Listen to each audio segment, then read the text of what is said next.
RE/MAX Diamond Realty.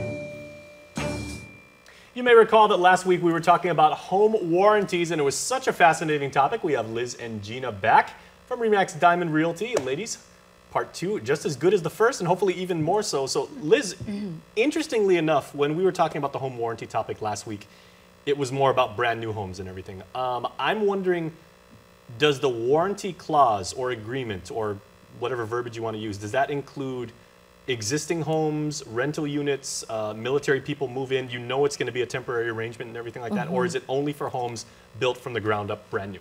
It's the home warranty is only for brand new homes. Now, if, for example, a developer built a brand new home and he rented it for 2 or 3 years, and then he decides he wants to sell it, the warranty, if you bought the home, the warranty would still be applicable, the 18-month warranty.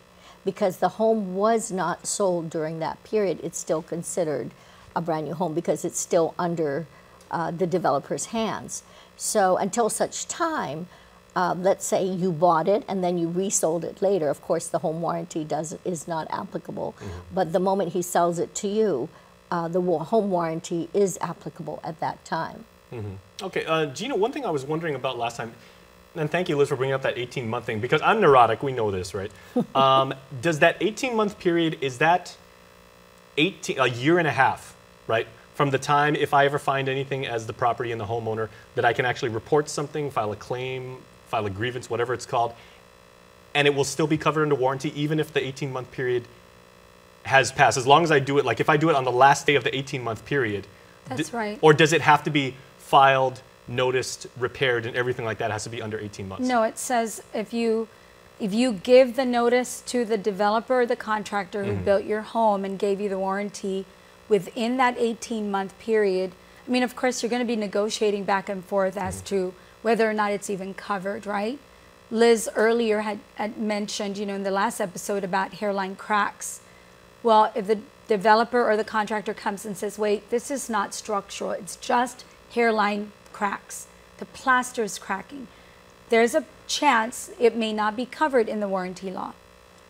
So those are up for negotiations, but as long as you give notice to the person who gave you the warranty within that 18 months, the repairs can be made after, it can be made during, but you know, as long as you both agree it needs to be handled, it can be repaired after the 18 months, but the notice has to be delivered before the time is up. Okay, and I'm really glad you brought that up, because if I may, ladies, I'm the type of person who those really weird edge cases would happen to, where they say like, okay, we have a hairline crack, and all of a sudden the contractor's saying, that's outside. If I do have what I believe to be a legitimate gripe to be filed, right?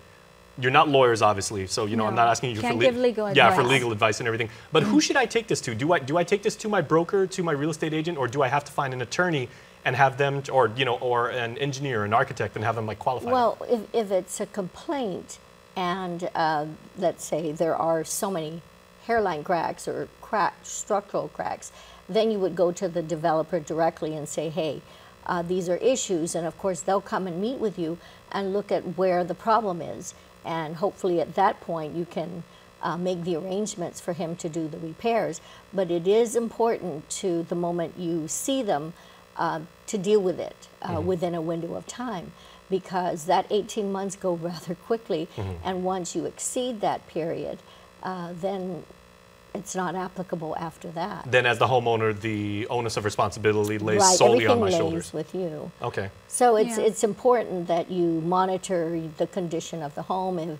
If there are issues during the term of the 18 months, you should bring it to his attention. Okay. What typically do you find as real estate professionals surprises people that isn't covered under that? Like some people are like, oh, okay, well, I've got 18 months, the warranty is going to cover me, and something comes up and they're like, wait a minute, that's not?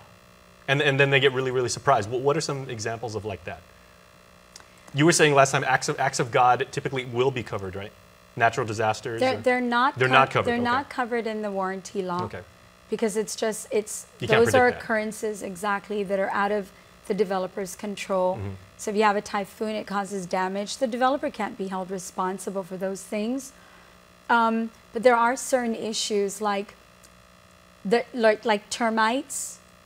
It depends. So each item, you have a different warranty period. So termites, typically some developers are giving you a 1-year warranty period, so that's 12 months.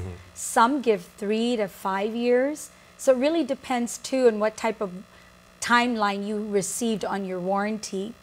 What I find interesting though is something else that Liz had brought up earlier about, you know, let's say a developer built a home and had that home rented for a period of 5 years. And after the 5th year, the developer decided, I'm going to go ahead and sell the property now. So let's say the developer, Jason, let's say you were the developer, you built the house for the purpose of selling and you ended up renting it out. Okay. So you're not a contractor, you're a person who was investing money, so you hired a contractor. Well, I can imagine at this point, the contractor gave you the warranty. That warranty's passed because it's been 5 years. But now your intent is to sell the home, and as a developer, you're going to sell the home to Liz. Well, the way we've interpreted the way the law was written, as a developer, you're obligated to give Liz that 18-month warranty, even though your home is now 5 years old. Okay, real quick before we end the show, I'd like to end on this. Is there any way, I don't mind paying for added peace of mind, that's just me. Is there any way that I can negotiate to have that warranty period extended? Can I buy warranty times 2 and make it 36 months? Negotiate with your contractor or your developer, right. Who knows? But the law, but it's rare. But the law is specific, yeah. Okay, so I got to fight Uncle Sam. And Yes. The way the law was written, 18 months, except for flooding, 5 years. Okay. Somebody get the legislature on the phone. Let's make that happen. But in the meantime, it's good that people like you always have my back and the back of everybody else on Guam when we want to have questions about making our house the home. So thank you, ladies. Thank Thank you. you. We appreciate it as always. And we appreciate you as always for watching. We will see you next time. Bye-bye. Closed caption.